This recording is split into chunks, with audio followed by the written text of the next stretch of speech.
belakang yang sangat luar biasa dengan dihadiri oleh seorang tokoh pemuda berada di paling timur. Beliau adalah tokoh pemuda, beliau juga salah satu pengurus Kadin. Terima kasih. Assalamualaikum warahmatullahi wabarakatuh. Pertama-tama saya mengucapkan selamat datang kepada Bung Iswan di lokasi wisata Pantai Pesona Tihu yang satu-satunya wisata pantai yang berada di Kecamatan Bonepantai.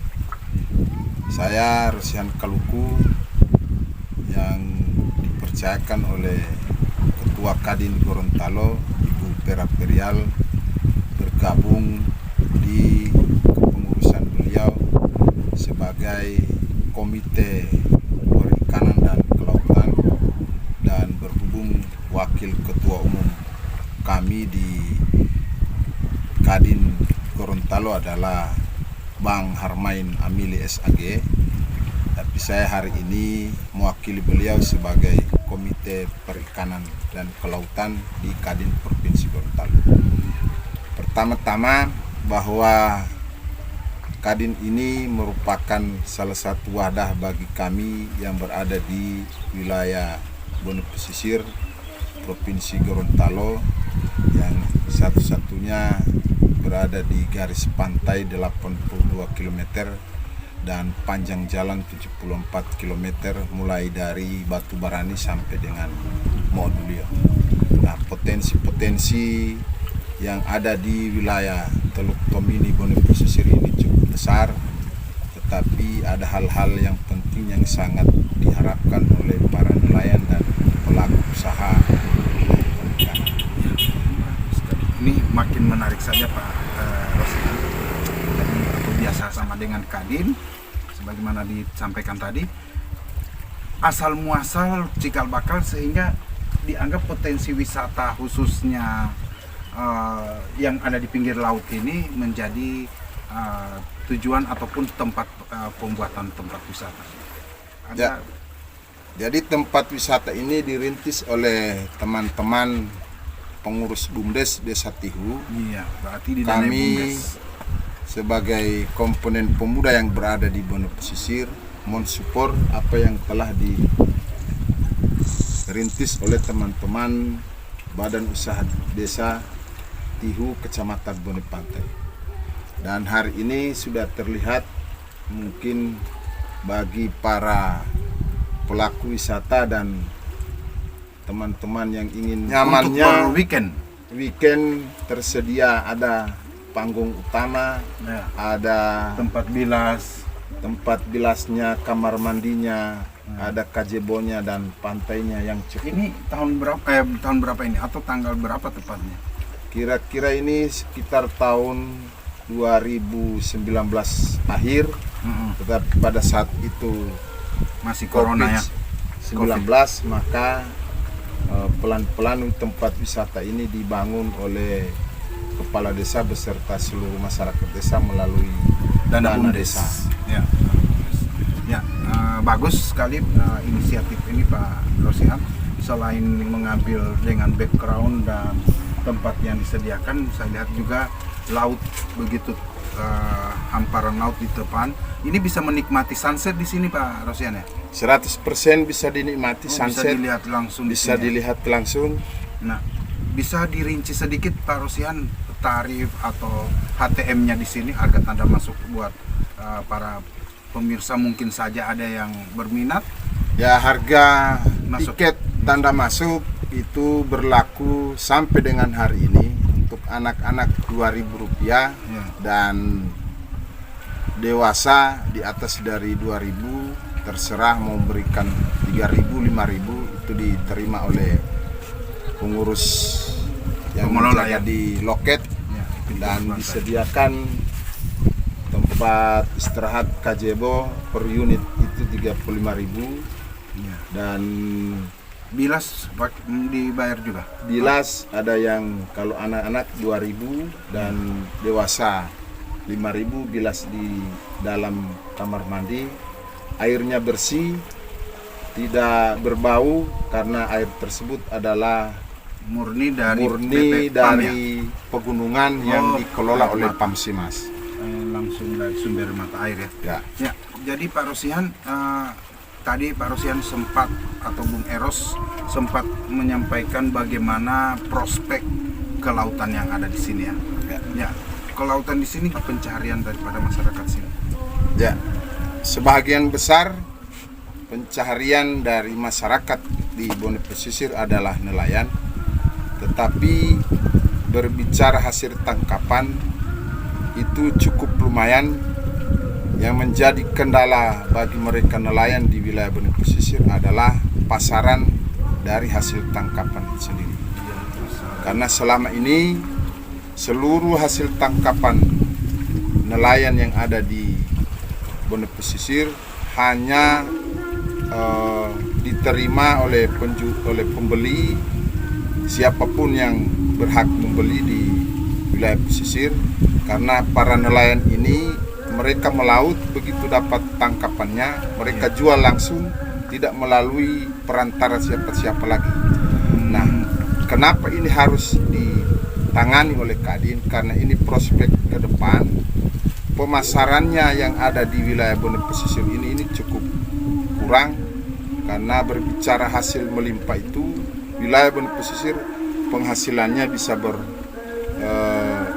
cukup lumayan yang dihasilkan oleh para nelayan itu. Contoh ikan cakalang, Ya, marlugis, ikan tuna dan lain-lain sebagainya. Tetapi untuk pasaran hasil tangkapan ini yang kurang di wilayah Bone Pesisir. Maka saya dengan bergabungnya di Kadin ini hanya berharap kepada Ketua Umum Kadin Provinsi Gorontalo agar kami maupun nelayan yang ada di wilayah perairan laut Provinsi Gorontalo itu dibantu dengan jaringan pasaran hasil tangkapan para nelayan. Kalau ini terjadi, maka saya yakin dan percaya bahwa persoalan perikanan di Bone Pesisir ini. Provinsi Gorontalo khususnya di Bone Pesisir akan tertangani dengan bagus jika jaringan pasaran untuk hasil tangkapan para nelayan ini terbuka lebar dan Dimediasi oleh Kadin. dimediasi langsung oleh Kadin. Ya. Dan saya yakin ini merupakan motivasi buat saya yang bergabung di Kadin ini. Ya, berarti begitu besar harapan masyarakat yang ada di sini kepada Bapak. Apalagi ini Bapak berhubungan langsung dengan jabatan sebagai Komite Perikanan dan Kelautan. Jadi sangat bersyukur masyarakat. Kemudian harapan besar juga ada di pundak Bapak ketika ini harus menyampaikan ke Ibu Ketum untuk dimediasi dan difasilitasi alternatif lain untuk mereka. Kalau itu lagi persoalan pemasarannya, Ya. pasaran ini yang menjadi kendala di Bone Pesisir. Ya. Dan pemerintah telah memfasilitasi dengan adanya TPI Nengo, TPI, ya, TPI Tongo, dan sekarang sementara lagi pasar.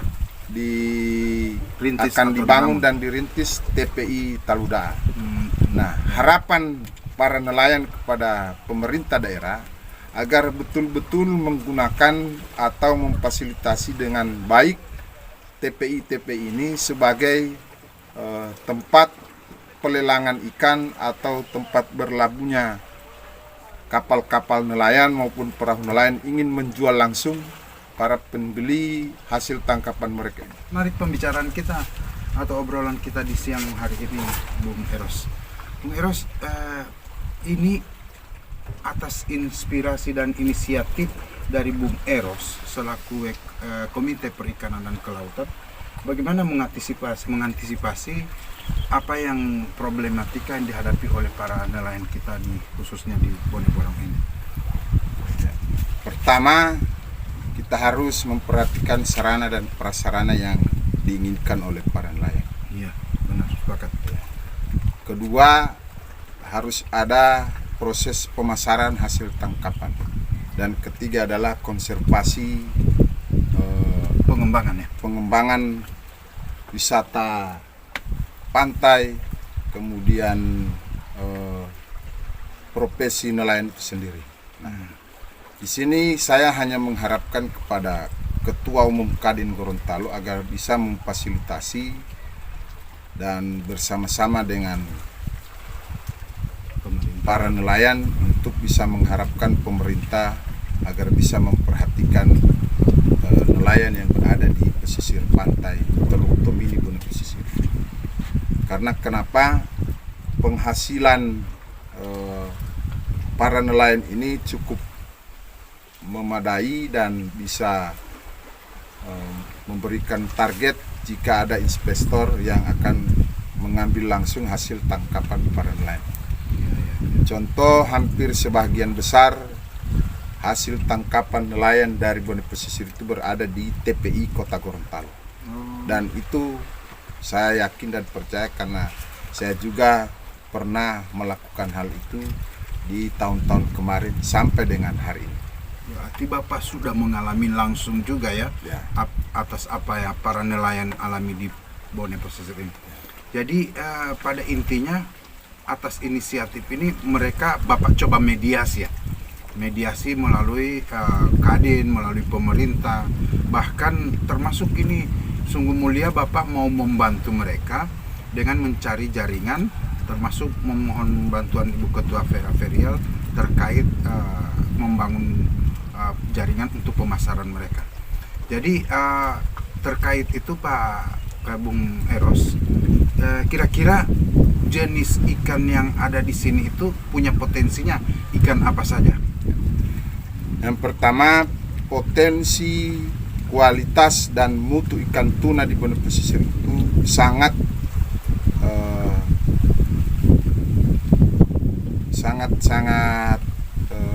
memenuhi pasar standar yang ada di dunia perikanan di Gorontalo. Kemudian ikan marlugis, jenis-jenis ikan marlugis yang terdiri dari cakalang, oci yang Gorontalo bilang yang sangat dinikmati, kemudian ada lajang dan lain-lain sebagainya. Bahkan ada juga ikan kerapu yang sering dikatakan di wilayah Bone Pesisir adalah ikan batu. Nah, beda dengan rasa yang ada di daerah-daerah lain di Provinsi Gorontalo.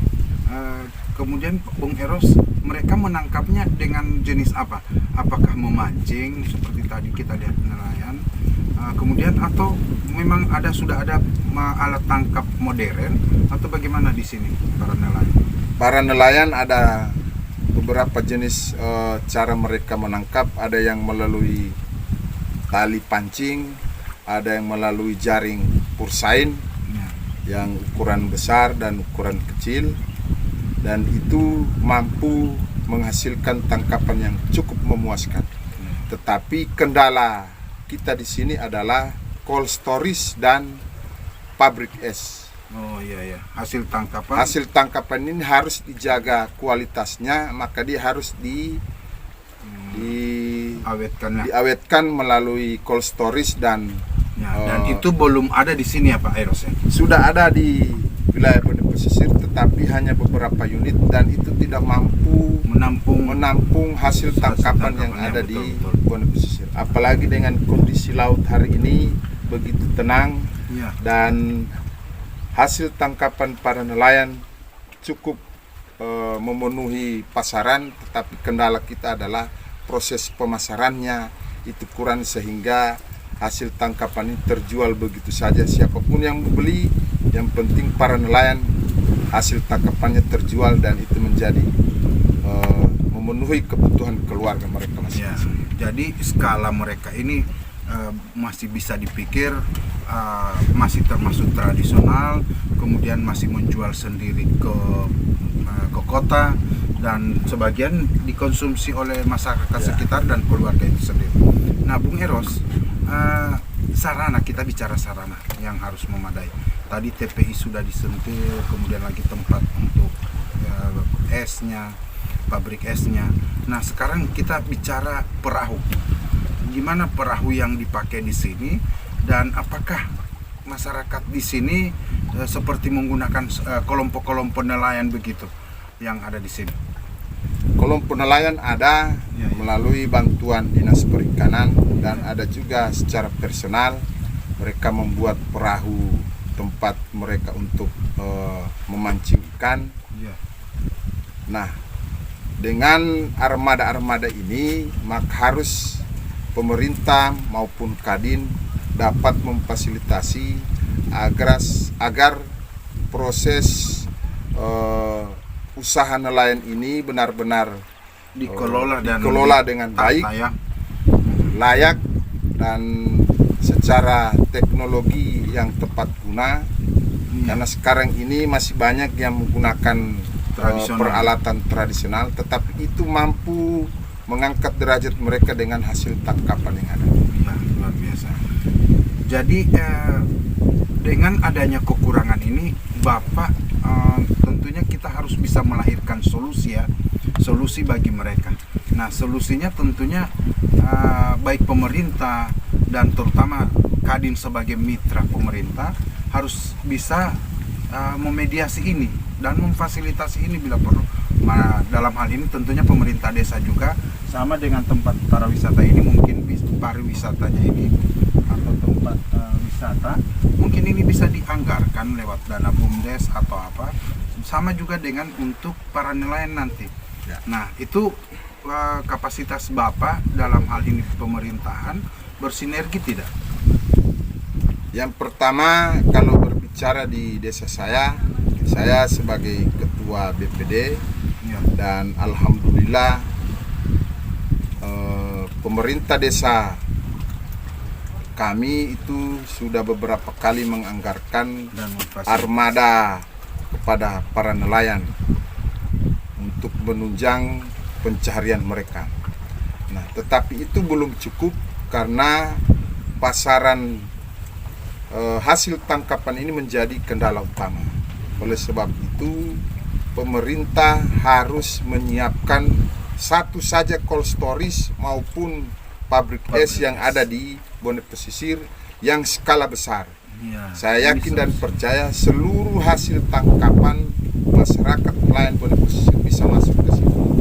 Tetapi Kadin juga harus berperan mencarikan solusi pemasaran hasil tangkapan ini kepada para pelaku usaha perikanan dan kelautan.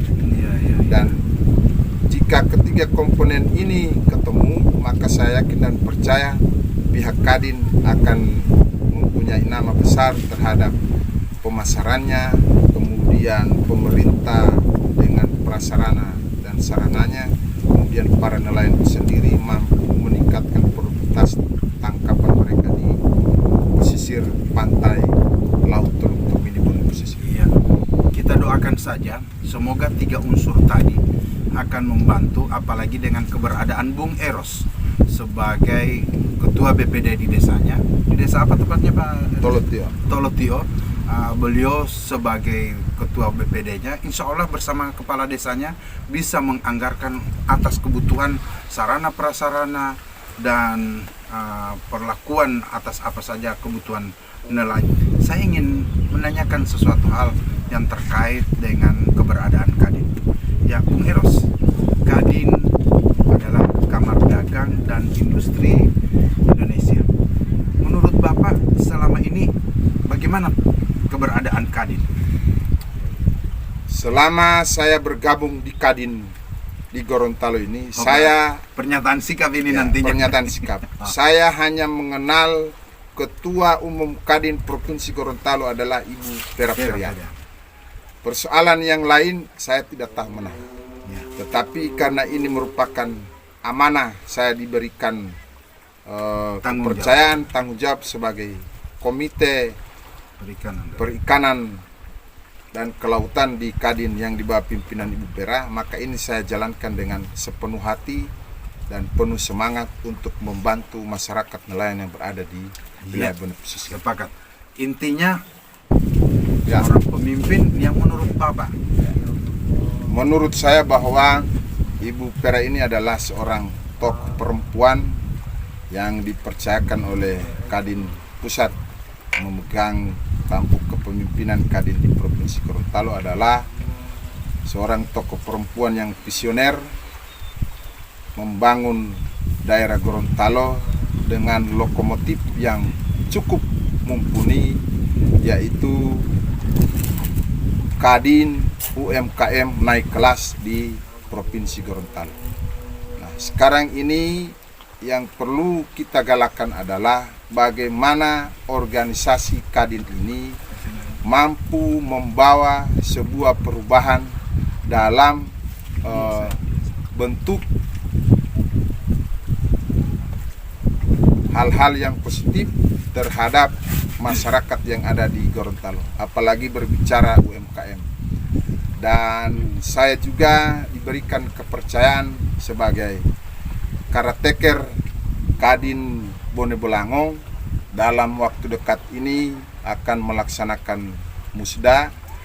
Untuk itu, kepada Bapak dan Ibu yang ingin bergabung dengan Kadin Provinsi Gorontalo di bawah kepemimpinan Ibu Pera Perial, saya sebagai caretaker Bone Bolango membuka seluas-luasnya bagi Untuk Bapak bergabung. dan Ibu untuk bergabung, Iya. bahkan menjadi ketua Kadin Bone Bolango. Iya. Saya pun siap bagi teman-teman Buka para pendaftaran calon ya, bakal calon. ya, para aktivis, para elemen masyarakat dan tokoh-tokoh masyarakat, tokoh perempuan yang ingin berkarir dan bergabung di Kamar Dagang Industri Provinsi Gorontalo, khususnya di Bone Bolango. Ya. Dan saya akan buka pendaftaran bagi siapapun yang ikhlas tulus membangun Kadin di Bone Bolango. Alhamdulillah. Atan Kabila, Tapa dan Bone Pante CS. Mari kita bergabung di Kadin ini untuk pengembangan perdagangan dan perindustrian yang berada di Bone Bolango dengan lokomotif bahwa Kadin Gorontalo Bone Bolango UMKM naik kelas. Iya, sepakat. Saya sangat setuju dengan apa penyampaian Bapak sebagai barometer bahwa keberadaan Kadin di Gorontalo, kemudian perpanjangan tangannya ada di Kadin Bone Bolango, insya Allah sangat membantu dan sangat support pemerintah maupun semua elemen termasuk Kadin itu sendiri.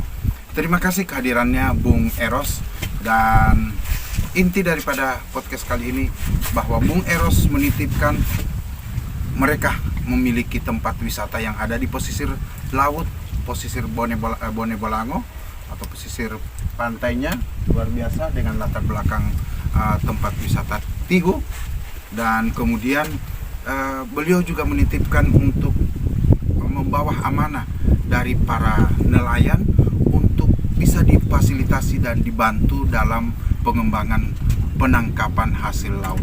Dan paling terakhir, beliau juga meminta peran serta atau partisipasi dari para pemerintah maupun elemen semua, termasuk fasilitasi oleh Kadin dalam hal jaringan membantu pemasaran untuk hasil tangkapan para nelayan. Dan paling terakhir, beliau sangat berharap sarana prasarana yang ada di Bone Bolango bisa ditingkatkan dan difasilitasi, terutama pabrik esnya dan termasuk TPI dan lain-lainnya yang dibutuhkan oleh nelayan. Demikian podcast kami kali ini. Atas perhatian dan atensinya kami ucapkan banyak terima kasih. Oke.